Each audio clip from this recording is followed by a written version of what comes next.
नमस्कार, तुम्हा सर्वांचे स्वागत करते पुन्हा एका नवीन व्हिडिओमध्ये। तर आजची आपली रेसिपी आहे पालक बेसनाची। तर सर्वात प्रथम आपल्याला बेसन घ्यायचं आहे, त्यामध्ये पाणी टाकून मिक्स करून घ्यायचं आहे।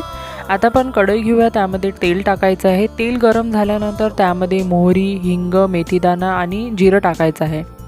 आता आपण कांदा टाकूया। कांदा त्याला थोडा परतवायचा आहे आणि त्यानंतर आलं लसूण हिरवी मिरचीची पेस्ट, टमाटर टाकून मिक्स करायचं आहे। आता आपण मसाले टाकूया, जो की हळद, स्वादानुसार मीठ, लाल मिरची पावडर, थोडीशी साखर आणि मिक्स करायचं आहे।